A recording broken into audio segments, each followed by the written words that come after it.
എല്ലാവർക്കും സുഖസാറാണ്. നമ്മളിന്ന് plus ടുക്കാരുടെ model എക്സാമിന് വേണ്ടിയുള്ള ക്ലാസ്സാണ്. അടിപൊളിയായിട്ട് പഠിക്കണം. ഇനിയുള്ള സമയങ്ങളെല്ലാം മാക്സിമം പഠിക്കാനുള്ളതാണ്. പ്രത്യേകിച്ച് നിങ്ങൾക്ക് ഇനി മാത്സിനൊരു നല്ലൊരു ഭാഗ്യമുണ്ട്. ഭാഗ്യം എന്ന് പറഞ്ഞു കഴിഞ്ഞാൽ എക്സാമിന് മുൻപായിട്ട് നിങ്ങൾക്ക് നല്ലൊരു ഗ്യാപ്പുണ്ട്, ഒരു 6-7 ദിവസത്തോളം ഗ്യാപ്പുണ്ട്. ഇതിൻ്റെ ഇടയ്ക്ക് കമ്പ്യൂട്ടർ സയൻസുകാർക്ക് ഏറിയൊരു എക്സാം വരുന്നുണ്ട്, അല്ലെങ്കിൽ ബയോ സയൻസുകാർക്കാണെങ്കിൽ നല്ലൊരു ഭാഗ്യമാണ്. കാരണം അത്രയും സമയം നമുക്കതിന് മാത്രമായിട്ട് കിട്ടുന്നത്. നമ്മുടെ ക്ലാസ്സൊക്കെ വരും, മാക്സിമം കണ്ടേക്കണം. എല്ലാവരോടും ഓരോരുത്തരും ഷെയർ ചെയ്തേക്കണം. നമ്മുടെ അനുഗ്രഹം കൂടെ ഉണ്ടാവും. നിങ്ങളെല്ലാവരും അടിപൊളിയായിട്ട് എഴുതും. നല്ല ട്രിക്സുകളും നല്ല സിമ്പിൾ മെത്തേഡ്സും ഒക്കെ ഉള്ള ക്ലാസ്സുകൾ വരും. ഓക്കെ, ആദ്യമായിട്ട് കാണുന്ന ആളാണെങ്കിൽ ഒട്ടും മടിക്കേണ്ട, സബ്സ്ക്രൈബ് ചെയ്ത ബെൽ ബട്ടനൊക്കെ എനേബിൾ ചെയ്തിട്ടേക്കണം. കൂടുതൽ സംസാരിക്കുന്നില്ല, ബോറാണെന്നറിയാം. Okay, differentiate x raise sine x with respect to x. ഒന്നാമത്തെ ചോദ്യം ഏറ്റവും ഇമ്പോർട്ടൻ്റ് ആയിട്ടുള്ള ക്വസ്റ്റൻ ആണ്. ഇതിനെ നമ്മൾ ഡിഫറൻഷ്യേറ്റ് ചെയ്യണം. അപ്പോൾ നമ്മൾ ആദ്യം ചെയ്യേണ്ടത് y is equal to x raise to sine x. Okay ആണല്ലോ. അപ്പുറം ഇപ്പുറം ലോഗ് എടുക്കണം. അങ്ങനെ ടേക്കിംഗ് ലോഗ് എന്ന് എഴുതുക. എന്നിട്ട് ലോഗ് എഴുതാൻ പോവാണ്. That is log y is equal to log of x raise to sine x. ചുമ്മാ അപ്പുറം ഇപ്പുറം ലോഗ് എഴുതി.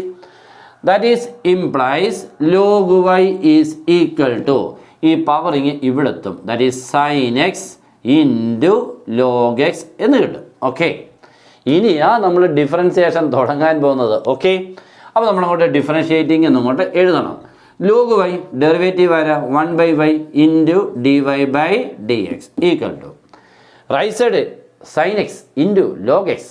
എക്സുകളുടെ 2 പേർ product rule, first into derivative second plus second into derivative first. Okay, that is first into എന്ന് പറയുമ്പോൾ ആര് ഇൻറ്റു ആ sine x into first into derivative second log എക്സിൻ്റെ 1/x plus log x into log x into derivative first എത്രയാണ്, cos x. Okay, ഇനി നമുക്ക് വേണ്ടത് ഇവിടുന്ന് D y by d x ആണ്.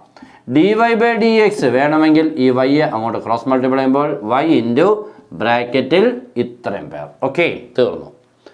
അപ്പോൾ അടിപൊളി ഒരു ക്വസ്റ്റൻ ആണ്. ലോഗരിതമിക് ഡിഫറൻസിയേഷൻ എന്ന ടോപ്പിക്കാണ്, പഠിച്ചോണം. നെക്സ്റ്റ് ക്വസ്റ്റ്യൻ മറ്റൊരു ലിമിറ്റിലെ ക്വസ്റ്റൻ ആണ്, മീൻസ് കണ്ടിന്യൂറ്റിയിൽ വളരെ important problem. Find k if f of x equal this x less than 3 5x + 1 x greater than d is continuous at x equal to 3.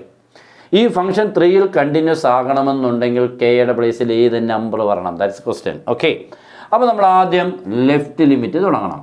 That is limit x tends to 3 minus f of X.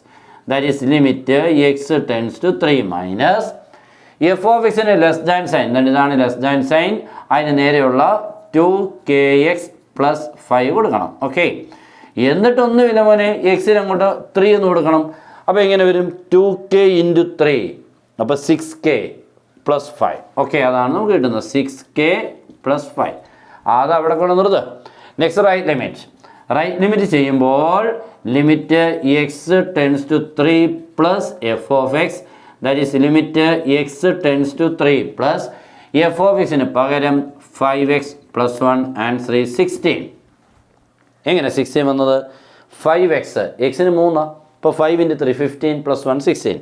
Equate ചെയ്യണം മോനെ. That is 6k + 5 = 16 implies 6k = 16 - 5 11 or k = 11/6. അതും okay ആയി. അടിപൊളി questions ആണ്. ഇതൊക്കെ പഠിച്ചോണം. എക്സാമിന് ഉറപ്പുള്ളത് നമ്മൾ തരത്തുള്ളൂ. കാരണം നിങ്ങൾ ഒരു പ്രോബ്ലം പോലും പഠിക്കുമ്പോൾ അത് വേസ്റ്റ് ആകാൻ പാടില്ല. Okay, integral sec x × sec x + tan x. പിന്നെ നമുക്ക് ഇൻ്റഗ്രേറ്റ് ചെയ്യാൻ ചിലർക്കൊക്കെ അറിയായിരിക്കും, പക്ഷെ ഒട്ടും കുട്ടികൾക്ക് എന്താണ് ഇത് സ്റ്റാർട്ടിങ് ഒന്നുമില്ല. ബ്രാക്കറ്റ് അങ്ങോട്ട് ഓപ്പൺ ചെയ്യുക. That is sec x × sec x. Answer ആരാണ്, sec²x. Next sec x × tan x, sec x tan x. എന്ത് രസം ഇല്ലയോ. ഓക്കെ, ഇങ്ങനെ എഴുതുമ്പോൾ ഈ 2 പേർക്ക് ഇൻ്റഗ്രലുള്ള ടേംസ് ആകുമ്പോൾ c²x-നും ഇൻ്റഗ്രലുണ്ട്, sec x tan x-ന് ഇൻ്റഗ്രലുണ്ട്. c²x-ന് ഇൻ്റഗ്രൽ ആരാണ്, tan x എന്നാണ്.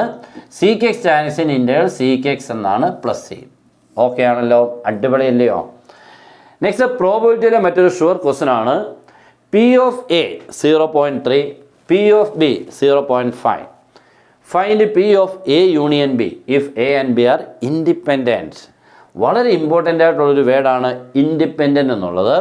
അപ്പോൾ ഇൻഡിപെൻഡൻ്റ് ആണെങ്കിൽ P of A union B. അപ്പോൾ നമുക്ക് അങ്ങോട്ട് P of A union B അങ്ങോട്ട് തുടങ്ങാം. Okay, P of A union B. What is P of A union B? എളുപ്പം എന്ന് ഓർത്തേ. What is P of A union B? P of A plus P of B minus P of A intersection B. നമ്മൾ plus വണ്ണിൽ പഠിച്ചതിൻ്റെ start ചെയ്യണേ. That is P of A plus P of B minus P of A intersection B. Okay, next step that is P of A plus P of B minus ദേണ്ടവന് ഇവിടാണ് അതിൻ്റെ importance. P of A intersection B എന്നുള്ളതിനെ നമ്മൾ എന്തെന്ന് എഴുതി?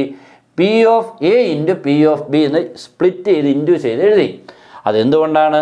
Independent ആയതുകൊണ്ട് മാത്രം. Okay, ഇപ്പോൾ എല്ലായിടം വാല്യൂസ് കൊടുക്കുമ്പോൾ 0.3 പ്ലസ് 0.5 ശരിയല്ലയോ? 0.3യും 0.5ഉം മൈനസ് 0.3 ഇൻറ്റു 0.5.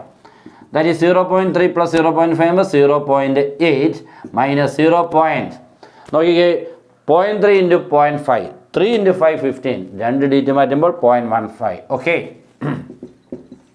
Answer is 0.65. നിങ്ങളിവിടൊക്കെ നിങ്ങൾ കാൽക്കുലേറ്ററിനെ അടിപൊളിയായിട്ട് ഉപയോഗിച്ചോണം കേട്ടോ.